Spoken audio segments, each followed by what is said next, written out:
Damai sejahtera Allah yang melampaui segala akal, kiranya memelihara hati dan pikiran saudara di dalam Kristus Yesus Tuhan kita. Amin. Saudara yang dikasihi Tuhan kita Yesus Kristus, mari kita buka Alkitab kita, Kitab Ulangan pasal 16, ayat 13 sampai ayat 17. Demikian firman Tuhan. Hari Raya Pondok Daun haruslah kau rayakan 7 hari lamanya.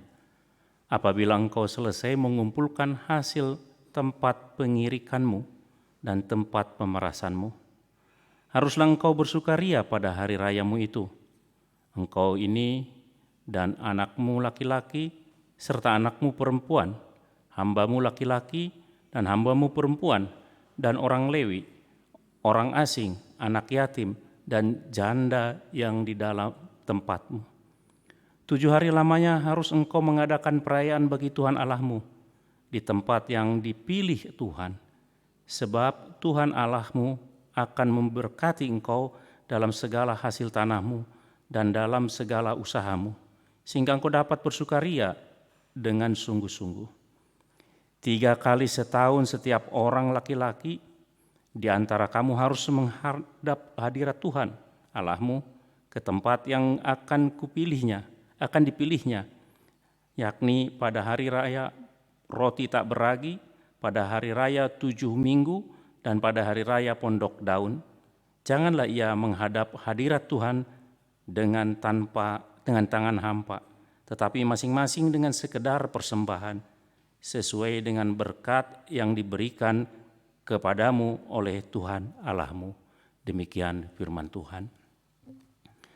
Saudara yang dikasihi Tuhan kita Yesus Kristus, sejak semula orang-orang Israel, hidup mereka bahkan dalam penanggalan mereka ditandai dengan hari-hari perayaan atau hari raya atau hari-hari raya bagi Tuhan. Kalau kita buka di Imamat 23, paling tidak ada 7 hari raya yang harus dirayakan oleh orang-orang Israel, oleh umat Allah. Hari raya bagi Tuhan ini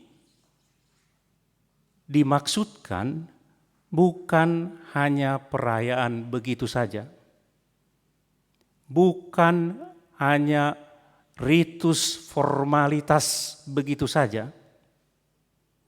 Kalau kita agak rajin membaca Alkitab, maka kalau kita buka kitab para nabi, maka kita tahulah di situ bahwa nabi sering mengkritik umat Allah, orang-orang Israel, karena berlaku atau memberlakukan hari raya menjadi ritus yang formalitas belaka. Dalam hari raya bagi Tuhan ini, yang diperingati oleh orang Israel, oleh umat Allah ini, ada sesuatu yang sifatnya agak rohani, yaitu pertemuan antara Allah dan umatnya. Jadi di dalam hari raya itu, dalam persekutuan itu, ada satu pertemuan antara Allah dan umatnya, persekutuan. Nah, saudara-saudara, di Kitab Ulangan pasal 16 yang menjadi perikop kita, firman Tuhan ini, tekanannya adalah di 3 hari raya. Tapi kita lihat dari 13 itu hari Pondok Daun. Ada 3 hari raya yang paling utama. Dan disinilah orang Israel diperintahkan untuk, terutama laki-laki atau sebetulnya bukan hanya laki-laki, untuk membawa dirinya dan keluarganya berjalan berziarah ke tempat yang akan ditentukan oleh Tuhan. Menurut para ahli, katanya di kemudian hari itu adalah ke Yerusalem, ke Bait Allah. Jadi hanya 3 hari raya ini yang diperintahkan ada ziarahnya. Saudara-saudara yang dikasihi Tuhan Yesus Kristus, kita lihat beberapa hal yang dapat kita pelajari dari teks kita ini. Yang pertama, dari setiap hari raya yang ditetapkan itu mengindikasikan bahwa Tuhan datang untuk mengundang umatnya bersekutu dengan Dia. Jadi ditetapkan hari raya, kalau ada 7 itu, hari raya Paskah, hari raya roti tidak berragi, hari raya Pentakosta, hari raya Pondok Daun, bahkan sampai hari raya yang lain, penghapusan dosa atau yang lain, itu Tuhan datang untuk bersedia mengundang kita untuk bersekutu dengan Dia. Itu sebabnya saudara-saudara, dapat dikatakan kalau dalam beribadah ini, dari seperti sekarang ini kita beribadah, sedikit pun tidak ada jasa kita di sini. Tidak ada jasa yang kita adakan. Kita tidak pernah memanggil Tuhan untuk turun, temuilah saya, bukan begitu. Tapi Tuhan sendiri turun dan mengundang kita untuk bersekutu dengan Dia. Ini dahsyat saudara-saudara kalau saudara-saudara coba renungkan dengan baik. Kenapa dahsyat? Karena kita manusia, orang yang tidak layak berdiri di hadapan Tuhan, malahan Tuhan mengundang kita untuk datang. Jadi kalau kita pelajari perjanjian lama, Tuhan itu tidak hanya membebaskan, memelihara, merawat, bahkan Dia mengundang kita untuk datang kepadanya dalam hari raya itu. Kalau kita tarik kepada kehidupan kita sekarang, ke dalam ibadah kita yang kita hidupi sekarang, setiap hari Minggu kita diundang oleh Tuhan kita untuk bersekutu dengan Dia. Bukankah ini yang luar biasa, saudara-saudara? Tuhan sendiri datang kepada kita, bukan kita yang datang kepada Tuhan. Dia yang datang kepada kita. Dan sebelum Dia datang kepada kita, kita dibuatnya layak untuk berdiri di hadapan Dia. Itu sebabnya setiap ibadah dimulai, diserukan formula baptisan kudus. Apa gunanya? Mengingatkan kita datang di dalam ibadah ini karena kita dilayakkan oleh Tuhan berdiri di hadapannya karena kita telah dibaptis ke dalam nama Allah Bapa, Anak dan Roh Kudus. Itu luar biasa, saudara-saudara. Jadi kita tidak pernah mensahkan ibadah sedikit. Kita tidak pernah memanggil Tuhan supaya turun, Dia bersedia bersekutu dengan kita, tetapi Tuhan sendiri yang turun kepada kita, dan itulah iman kita. Itulah yang terjadi di dalam hari raya bagi Tuhan. Tuhan mengundang umatnya. Itulah yang terjadi di dalam setiap hari Minggu. Tuhan mengundang kita. Dan kita telah dilayakkan untuk itu. Maka setiap paragenda liturgis mengucapkan di dalam nama Allah Bapa dan nama anaknya Tuhan kita Yesus Kristus dan nama Roh Kudus, kita harus ingat bahwa kita ini sudah dibaptis. Itu sebabnya kita layak masuk gereja ini, layak berdiri di hadapan Tuhan. Tanpa itu kita tidak bisa. Itu yang pertama. Yang kedua, saudara-saudara, perayaan Pondok Daun itu harus perayaan yang penuh dengan sukacita. Jadi ada dua hal yang disatukan dalam perayaan Pondok Daun, yaitu peristiwa perjalanan orang Israel di padang gurun dan peristiwa atau pemeliharaan Tuhan melalui panen. Kalau di sini panen buah. Pengirikan itu berarti buah anggur. Jadi dua peristiwa itu disatukan dalam hari raya Pondok Daun untuk mengucapkan syukur atas pemeliharaan Tuhan di waktu yang lalu, sekarang, dan ini jaminan untuk depan.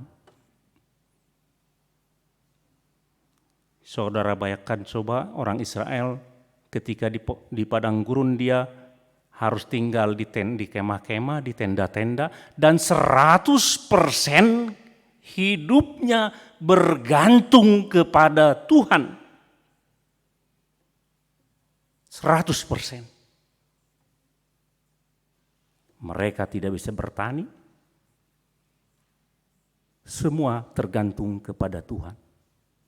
Makan, minum tergantung kepada Tuhan. Berjalan, tinggal tergantung pada Tuhan. Semua atas aturan Tuhan. Nah, ini diingatkan lagi oleh perayaan ini. Setiap ada perayaan ini, orang Israel harus berkumpul di pondok-pondok dari yang dibangun dari ranting-ranting dan dedaunan, dan mereka berkumpul di situ semua untuk bersukacita atas pemeliharaan Tuhan.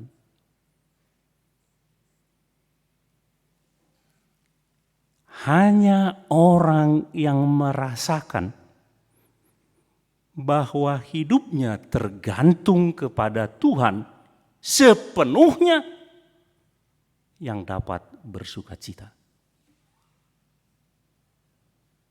Begitu, kalau saya merasa bahwa hidup saya tidak tergantung kepada Tuhan, maka sukacita kita pasti hanya sukacita yang temporer di dunia ini.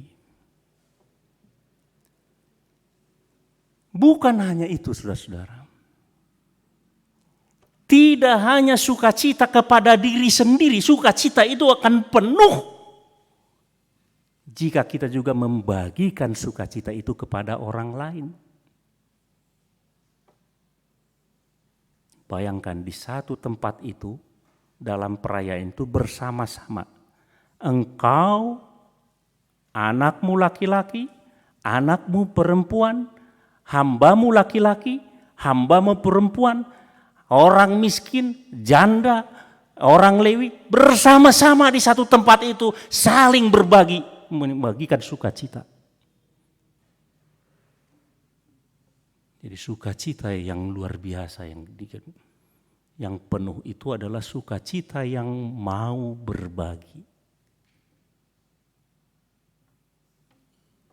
Sukacita kita akan menjadi penuh, akan menjadi meluap jika kita bersedia untuk membagikan sukacita kita kepada sesama, terutama orang-orang yang kecil, orang-orang yang miskin.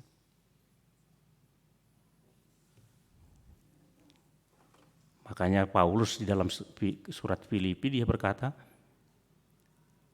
dia meminta jemaat untuk menyempurnakan sukacitanya. Maka mereka harus berlaku seperti Kristus. Martin Luther bilang gini, tugas setiap orang percaya adalah menjadi Kristus bagi sesamanya.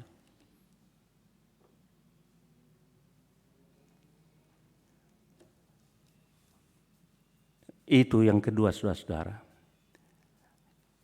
saudara bersukacita dalam perayaan itu, merasakan karunia Tuhan, pemeliharaan Tuhan dalam hidup kita di masa yang lampau dan sekarang, dan ini menjadi jaminan kita atau menjadi sesuatu semacam untuk meyakinkan kita bahwa kita akan dipelihara sampai akhir perjalanan kita.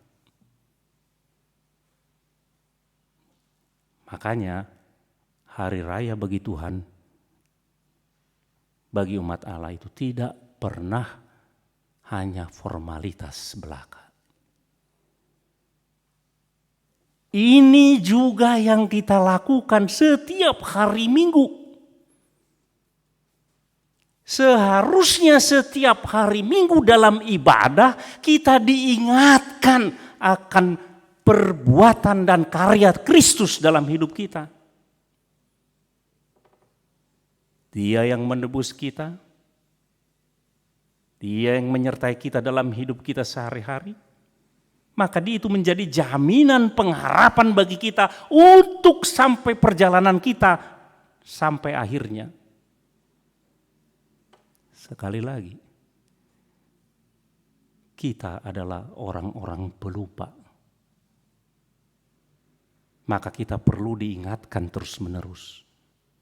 Jadi salah satu tujuan dari hari Minggu beribadah adalah mengingatkan kita. Luther berkata, karena kita lupa maka kita harus diingatkan tentang Injil setiap saat. Nah, sekali lagi saudara, kita tarik lagi ya. Jadi perayaan-perayaan itu Tuhan mau bersekutu dengan kita, dan kita akan bersuka cita karena kita melihat karya Tuhan dalam hidup kita di masa yang lampau, masa sekarang, dan dijamin kita di masa yang akan datang.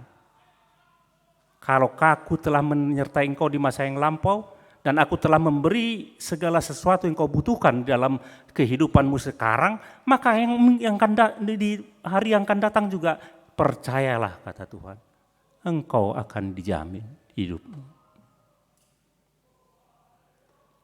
Nah, yang ketiga, maka di ayat 16-17 kembali lagi ke perayaan yang ketiga itu.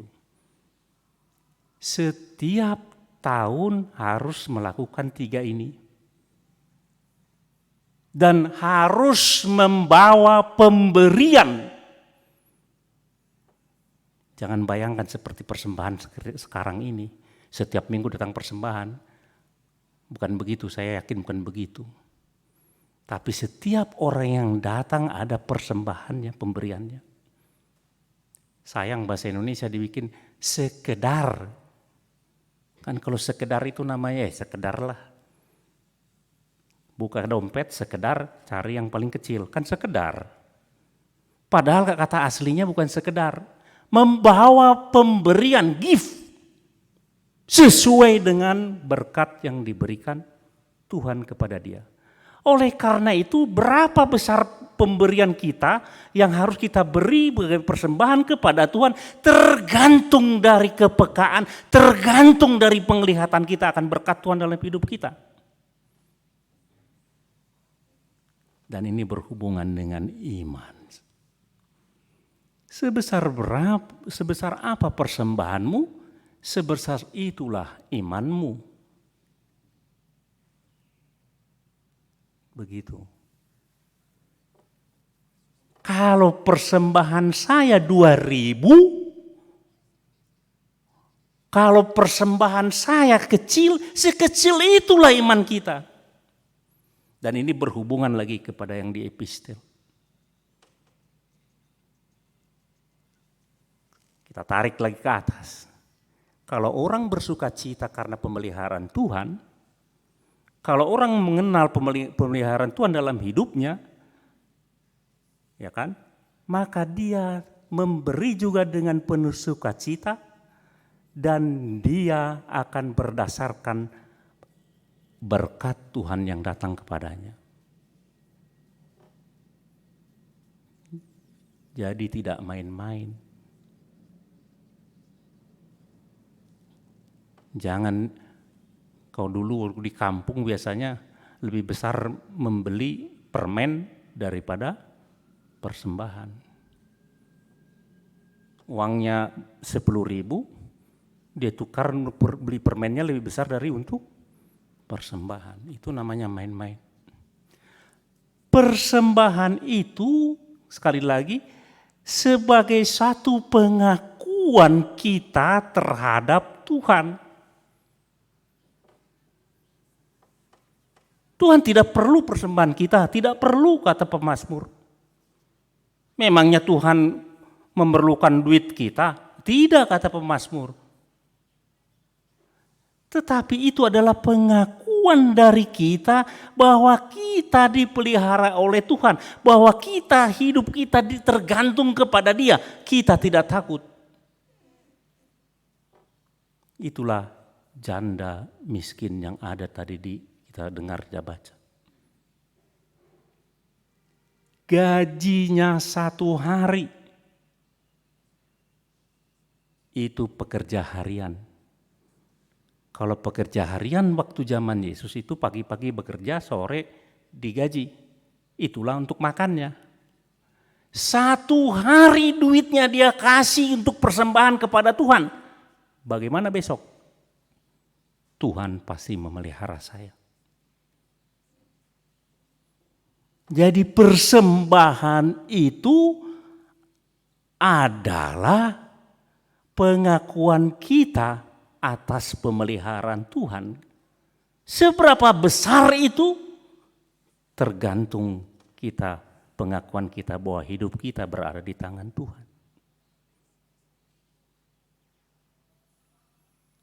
Oh, hanya orang yang melihat bahwa hidupnya di tangan Tuhan akan memberi dengan sukacita. Kemudian ada para pengkhotbah yang jago berkata demikian. Persembahan itu bukan materi saja, tetapi hidup kita. Materi aja tidak berani ngasih, apalagi hidupnya. Kan dia begitu. Yang dikantongi dia tidak mau kasih, apalagi hidupnya.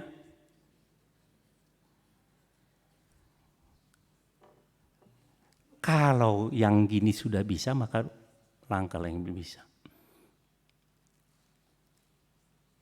Saya coba lagi dari depan. Tuhan itu telah berkarya dalam hidup kita yang luar biasa karyanya. Ya, luar biasa. Dia membebaskan, dia memelihara, dia menguatkan. Nah, maka kita diingatkan oleh hari raya bagi Tuhan ini, oleh pertemuan-pertemuan, dia turun kepada kita untuk mengingatkan kita. Aku telah memelihara engkau, telah membebaskan engkau, bersukacitalah engkau saat ini. Dan sebagai tanda syukur kita, sebagai tanda bahwa kita dipelihara oleh Tuhan, tidak takut oleh apapun, maka kita berilah persembahan dengan sukacita dan sesuai dengan berkat yang diberikan Tuhan kepada kita.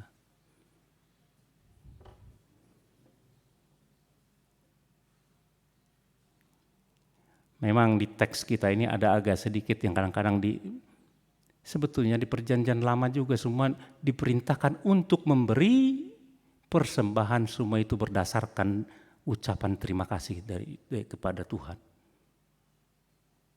Tetapi lama-kelamaan banyak orang berlaku seperti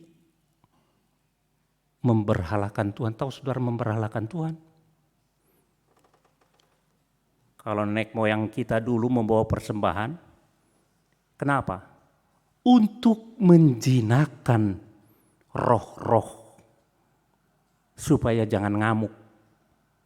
Untuk menjinakkan dewa-dewa dengan persembahan-persembahan. Maka gampang sekali kita jatuh ke dalam hal yang demikian. Saya pernah beribadah di satu gereja HKBP. Ada yang memberi ucapan syukur. ucapan syukur dari si Adui. Masih dibaca. Segini, ambil contoh lah 5 juta. Supaya diberkati Tuhan katanya, itu sogok. Dan sejak perjanjian lama tidak pernah begitu. Dalam teks kita juga dikatakan di sini, karena Tuhan telah memberkati kita. Dan bukan supaya Tuhan memberkati kita. Oleh karena itu saudara-saudara, bersukacitalah senantiasa dalam hidup ini. Lihatlah karya Tuhan dalam hidupmu setiap saat. Maka kita akan bersukacita dan membagikan sukacita kita kepada orang. Saya bisa bayangkan coba makan minum bersama-sama dengan orang-orang miskin. Janda itu orang miskin. Anak yatim di dalam satu pondok daun itu makan minum di situ bersama-sama tanpa batas, tanpa tembok pemisahan. Luar biasa. Maka pastilah bersukacita semuanya. Kiranya Tuhan menguatkan kita. Bersukacitalah senantiasa. Lihatlah karya Tuhan, berterima kasihlah kepada Tuhan, berilah persembahanmu kepada Tuhan sesuai dengan berkat yang diberikan Tuhan kepada kita. Amin. Allah Bapa kami yang surga, terima kasih Tuhan Kau mengingatkan kami bahwa Engkau adalah Tuhan yang telah berkarya dalam hidup kami. Begitu besar karyamu Tuhan, kami Kau lepaskan dari dosa melalui anak-Mu Yesus Kristus yang mati di kayu salib. Engkau juga merawat dan memelihara kami Tuhan, memenuhi, mencukupkan semua yang kami butuhkan dalam kehidupan ini. Kadang kami lupa dan tidak melihat ini semua Tuhan. Itu sebabnya kami sering terhalang bersukacita. Oleh karena itu Tuhan, tolong kami agar kami senantiasa mengingat semua karya Tuhan, sehingga kami akan bersukacita dalam segala keadaan pun Tuhan, dan percaya bahwa Tuhan akan menyertai, memelihara kami sampai akhir hayat kami Tuhan. Karena Kau telah melakukannya dari awal hidup kami Tuhan. Terima kasih Tuhan, kuatkan kami, ingatkan kami untuk mengucap syukur kepadamu Tuhan dengan persembahan kami atas segala berkat yang telah Kau berikan kepada kami. Di dalam Kristus kami berdoa. Amin.